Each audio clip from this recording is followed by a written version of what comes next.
എല്ലാവർക്കും സ്വാഗതം. നമ്മളപ്പോൾ കഴിഞ്ഞ വീഡിയോയിൽ എക്കണോമിക്സ് എന്താണെന്നും എക്കണോമിക്സിൻ്റെ ഇമ്പോർട്ടൻ്റ് ആയിട്ടുള്ള 4 ഡെഫിനിഷൻസിനെ പറ്റിയും വളരെ ഡീറ്റെയിൽ ആയിട്ട് പഠിച്ചു. ഇന്ന് നമുക്ക് പുതിയൊരു ടോപ്പിക്കിലേക്ക് പോകാം. ഇന്നത്തെ topic nature and scope of economics ആണ്. ഒരു സബ്ജക്റ്റ് നമ്മൾ പഠിക്കുമ്പോൾ ആ സബ്ജക്റ്റിൻ്റെ നേച്ചറും സ്കോപ്പും അറിഞ്ഞിരിക്കേണ്ടത് വളരെ ഇമ്പോർട്ടൻ്റ് ആയിട്ടുള്ളൊരു കാര്യം തന്നെയാണ്. നമുക്കെന്നാൽ നമ്മുടെ വീഡിയോയിലേക്ക് പോകാം.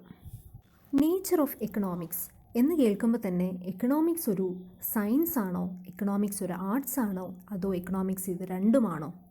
ഇനി സയൻസ് ആയാൽ തന്നെ എക്കണോമിക്സ് ഒരു പോസിറ്റീവ് സയൻസ് ആണോ, എക്കണോമിക്സ് ഒരു നോർമേറ്റീവ് സയൻസ് ആണോ, അതോ ഇത് രണ്ടും തന്നെയാണോ? Is economics A science? നമ്മൾക്ക് എല്ലാവർക്കും അറിയാം economics is A social science. Now എന്താണ് ഈ സോഷ്യൽ സയൻസ് എന്ന് പറയുന്നത്? Social science studies various human activities അല്ലേ? അപ്പോൾ എങ്ങനെയാണ് എക്കണോമിക്സ് ഒരു സോഷ്യൽ സയൻസ് ആകുന്നത്? Economics studies economic activities of the people. നമുക്കറിയാം ചില ഇക്കോണമിസ്റ്റ് എക്കണോമിക്സിനെ ഒരു സയൻസ് ആയിട്ട് ഫ്രെയിം ചെയ്തിട്ടുണ്ട്. എന്ത് ബേസിസിലായിരിക്കും ഒരു സബ്ജക്റ്റിനെ സയൻസ് എന്ന് നമുക്ക് പറയാൻ സാധിക്കുക? First condition, it should be A systematic body of knowledge. Second condition, there should be a cause and effect relationship. Third condition, it should be capable of measurement.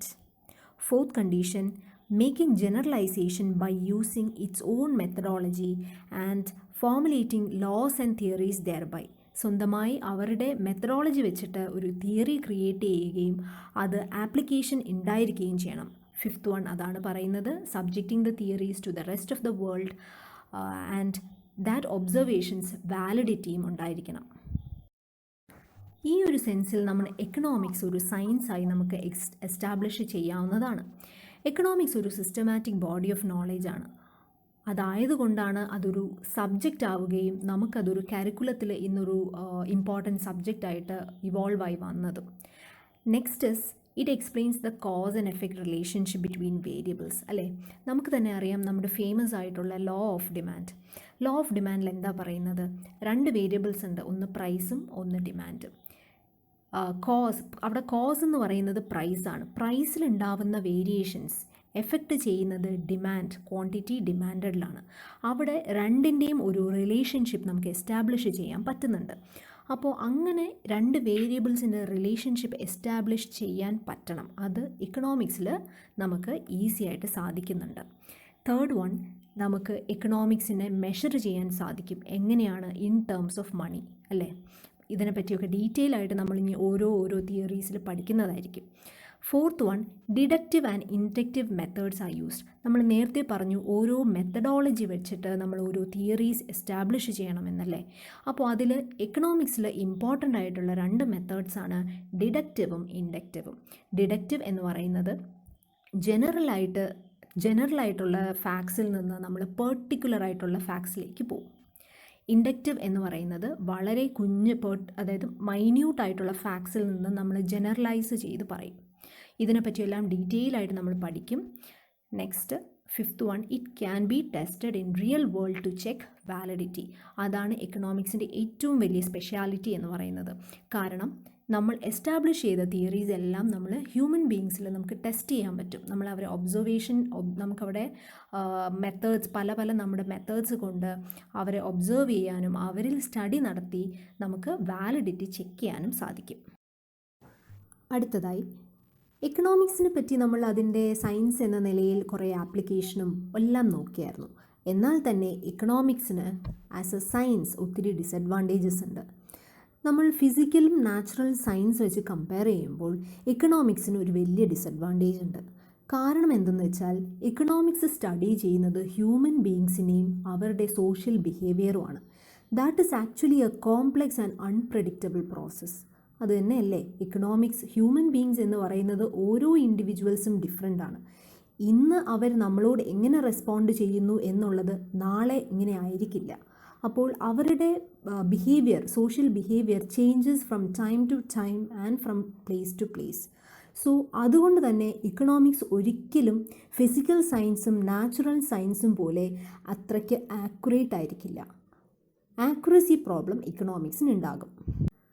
മാത്രവുമല്ല natural physical science പോലെ economics ഒരിക്കലും ഒരു controlled എക്സ്പെരിമെൻറ്റ്സിൽ, ഒരു laboratory സെറ്റപ്പിൽ നമുക്ക് experiment ചെയ്യാൻ സാധിക്കുകയില്ല.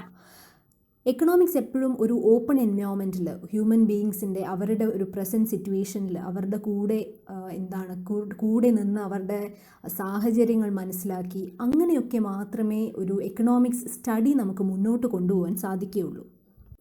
ഇങ്ങനെയൊക്കെയുള്ള ഒരു പ്രശ്നങ്ങൾ കൊണ്ട് തന്നെ എക്കണോമിക്സിൽ ഡിറൈവ് ചെയ്യുന്ന ലോസ് ഒരു യൂണിവേഴ്സൽ വാലിഡിറ്റിക്ക് ഒരു വലിയ ക്വസ്റ്റ്യൻ മാർക്കാണ്.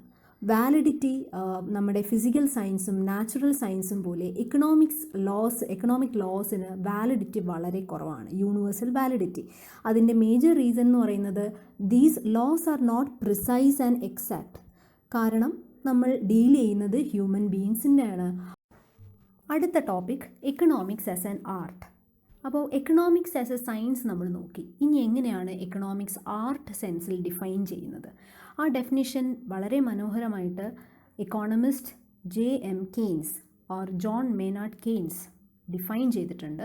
It is a system of rules for the attainment of a given end. ഒരു ഗോള് കാണും, ആ ഗോൾ അറ്റൈൻ ചെയ്യാനായിട്ടുള്ള സിസ്റ്റമാറ്റിക് റൂൾസാണ്. അപ്പോൾ അതായത് ഒരു എക്കോണമിയിൽ പോളിസീസ് ഫോർമുലേറ്റ് ചെയ്യാനായിട്ട് ഒരു സെറ്റ് ഓഫ് ഗൈഡ് ലൈൻസ് കാണും.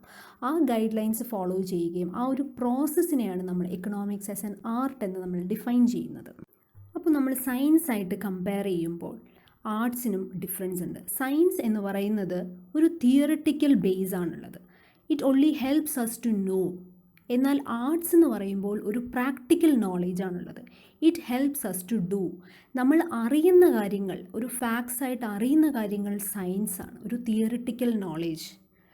എന്നാൽ അത് ചെയ്യുന്ന ഒരു പ്രോസസ്സ്, അത് നമ്മൾ ഇപ്പോൾ ഫോർ എക്സാമ്പിൾ ഒരു കുഞ്ഞ് എക്സാമ്പിൾ പറയുവാണെങ്കിൽ കുക്കിംഗ് നമുക്ക് പറയാം.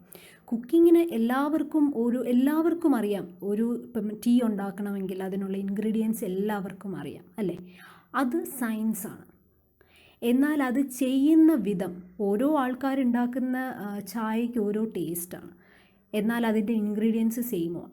അപ്പോൾ അത് ചെയ്യുന്ന വിധം, ആ ഒരു പ്രോസസ്സ്, അതാണ് ആർട്സ് എന്ന് പറയുന്നത്. ദി ആർട്ട് ഓഫ് കുക്കിംഗ് എന്നൊക്കെ നമ്മൾ പറഞ്ഞു കേട്ടിട്ടുണ്ടല്ലേ. അപ്പോൾ ആ ഒരു വിധം എന്ന് പറയുന്നത് ഡിഫറെൻ്റ് തന്നെയാണ്. ഇനി എക്കണോമിക്സ് എടുക്കട്ടെ. എക്കണോമിക്സിൽ നമുക്ക് കൺസംഷൻ, പ്രൊഡക്ഷൻ, ഡിസ്ട്രിബ്യൂഷൻ, മണി, ബാങ്കിങ്, ഫിനാൻസ്, ഇതെല്ലാം നമുക്ക് കുറേ റൂൾസ് ആൻഡ് ഗൈഡ് ലൈൻസ് തരും, അല്ലേ? നമ്മൾ എക്കണോമിക് പ്രോബ്ലംസ് സോൾവ് ചെയ്യാൻ, എക്കോണമിയിൽ വരുന്ന പ്രോബ്ലംസ് സോൾവ് ചെയ്യാനായിട്ടുള്ള കുറേ റൂൾസ് ആൻഡ് റെഗുലേഷൻസ് തരും.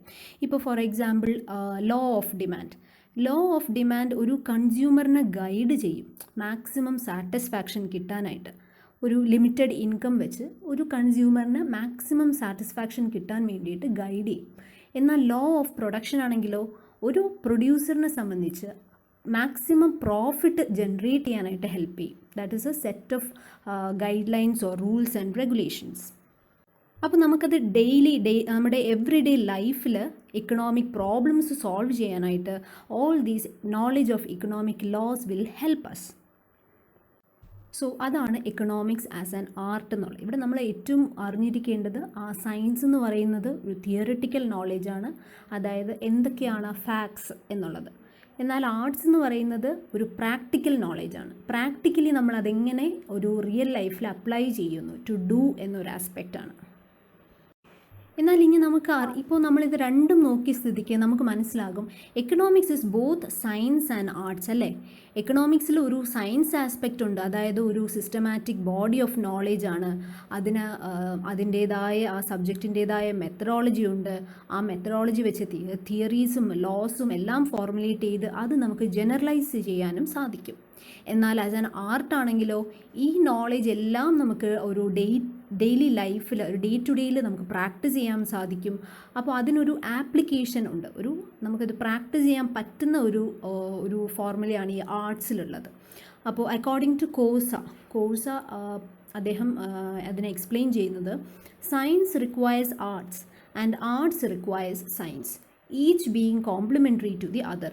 അപ്പോൾ അത് രണ്ടും ആർട്സ് ആയാലും സയൻസ് ആയാലും ഡിപ്പെൻഡൻ്റ് ആണ്, ഒന്നും ഇൻഡിപെൻഡൻ്റ് ആയിട്ട് നിൽക്കുന്നില്ല. അപ്പോൾ എക്കണോമിക്സ് എന്ന് പറയുന്നതിൽ അല്ലെങ്കിൽ സയൻസ് എന്ന് പറയുന്നതിൽ ഒരു ആർട്സ് എന്ന് പറയുന്ന ഒരു ഫാക്ടറുമുണ്ട്, ആർട്സ് എന്ന് പറയുന്നതിൽ സയൻസിൻ്റെ ഇൻഫ്ലുവൻസും ഉണ്ട്. അപ്പം they both are complementary to each other. ഇതുപോലെ തന്നെ ഒരു കൺക്ലൂഡ് ചെയ്യുന്നുണ്ട് നമ്മുടെ ഇക്കോണമിസ്റ്റ് പോൾ എ സാമുവൽസൺ പറയുന്നുണ്ട്, the oldest of the arts and the newest of the science. അതുകൊണ്ട് തന്നെ indeed the queen of social science എന്ന് ഇക്കണോമിക്സിനെ പറയുന്നുണ്ട്. ഇനി അടുത്ത ഇമ്പോർട്ടൻ്റ് ടോപ്പിക്കാണ് സ്കോപ്പ് ഓഫ് ഇക്കണോമിക്സ്. ഇക്കണോമിക്സിൻ്റെ വ്യാപ്തി എത്രത്തോളമാണ്, ഏതൊക്കെ ഫീൽഡിൽ അല്ലെങ്കിൽ ഏതൊക്കെ രീതിയിൽ നമ്മൾ എക്കണോമിക്സിനെ യൂസ് ചെയ്യാൻ സാധിക്കും. അപ്പോൾ economist use different economic theories to solve various economic problems in the society. അപ്പോൾ സ്മോൾ ഓർഗനൈസേഷനിലായാലും മൾട്ടിനാഷണൽ ഫേംസിലായാലും നമുക്ക് ഇക്കണോമിക് ലോസും തിയറീസും എല്ലാം ആപ്ലിക്കേഷൻ ഉണ്ട്. അപ്പോൾ മെയിനായിട്ട് ബ്രോഡായിട്ട് നമ്മൾ പറയുവാണെങ്കിൽ ഇക്കണോമിക്സിന് 2 ഹെഡിങ്സിൽ നമുക്ക് പറയാം. ഒന്ന് മാക്രോ ലെവലിലും ഒന്ന് മൈക്രോ ലെവലിലും, അതായത് macro economics and micro economics.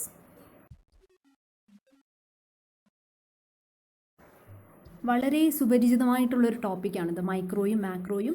ഇതൊരു മേജർ 2 സബ്ജക്ട്സ് ആണ്. അപ്പോൾ ഇതിനെപ്പറ്റി ഡീറ്റെയിൽ ആയിട്ട് നമ്മൾ ഇനി വരും വീഡിയോസിൽ പഠിക്കുന്നതായിരിക്കും. ജസ്റ്റ് ഞാനൊരു ഫ്രെയിം തരാം. മൈക്രോ എന്ന് പറയുന്നത്, micro economics studies the individual economic units. അതായത് ഒരു ഫേമോ ഒരു ഹൗസ് ഹോൾഡോ ഒരു ഇൻഡസ്ട്രിയോ ഇതിനെ മാത്രം ഫോക്കസ് ചെയ്ത് പഠിക്കുന്നത്. ആ ഫേംസിൻ്റെ പ്രൈസ് എങ്ങനെയായിരിക്കും, അങ്ങനെ പ്രൈസ് വെക്കുമ്പോൾ അതിൻ്റെ ഔട്ട്പുട്ട് എങ്ങനെയായിരിക്കും എന്നൊക്കെ മാത്രം നമ്മൾ പഠിക്കുന്നതാണ് മൈക്രോ എക്കണോമിക്സ് എന്ന് പറയുന്നത്. നമ്മളിപ്പോൾ റിസോഴ്സ് അലോക്കേറ്റ് ചെയ്യുമ്പോൾ ഒരു ഇൻഡിവിജ്വൽ ഫേമിനെ എങ്ങനെ ബാധിക്കും, ആ ഫേമിൻ്റെ പ്രൈസസ് കൂടുമ്പോൾ ആ ഫേമുമായിട്ട് ബന്ധപ്പെട്ട് നിൽക്കുന്ന അല്ലെങ്കിൽ ആ ഫേമിൻ്റെ ഔട്ട്പുട്ട് എങ്ങനെയായിരിക്കും എന്നൊക്കെ ഒരു മൈന്യൂട്ട് ലെവൽ, ഒരു മൈക്രോസ്കോപ്പിക് ലെവലിൽ പഠിക്കുന്നതാണ് മൈക്രോ ഇക്കണോമിക്സ് എന്ന് പറയുന്നത്. എന്നാൽ മാക്രോ ആവട്ടെ, ആ വേർഡ് തന്നെ സജസ്റ്റ് ചെയ്യുന്നുണ്ട്. Macro it deals with aggregates.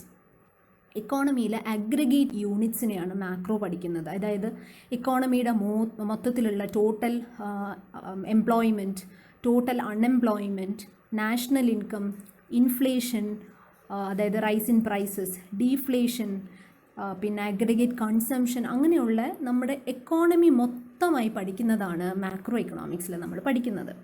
അപ്പോൾ എന്തുകൊണ്ടാണ് അങ്ങനെ, അത് മാത്രമല്ല അതിൻ്റെ റീസൺസും നമ്മൾ പഠിക്കുന്നുണ്ട്. എന്തുകൊണ്ടാണ് ഈ ഒരു കാലയളവിൽ ഇത്രയ്ക്ക് പ്രൈസ് കൂടുന്നത്, എന്തുകൊണ്ടാണ് നമ്മുടെ പ്രൈസ് താഴേക്ക് പോകുന്നത് അല്ലെങ്കിൽ സ്റ്റേബിളായിട്ട് നിൽക്കുന്നത്, എന്തുകൊണ്ടാണ് എക്കോണമിയിൽ ഗ്രോത്തിന് ഫ്ലക്ച്വേഷൻ വരുന്നത്. ഇപ്പോൾ തന്നെ കൊറോണ വന്നപ്പോൾ നമ്മുടെ ഗ്രോത്ത് റേറ്റിനെ, നമ്മുടെ എക്കോണമിയിലെ ഗ്രോത്ത് റേറ്റിനെ ഒത്തിരി ബാധിച്ചിട്ടുണ്ട്. അപ്പോൾ അത് എന്തൊക്കെയാണ് എന്നുള്ളത് നമ്മൾ മൈന്യൂട്ടായിട്ട് ഓരോ സെക്ടർ വൈസും എല്ലാം എടുത്ത് പഠിക്കും.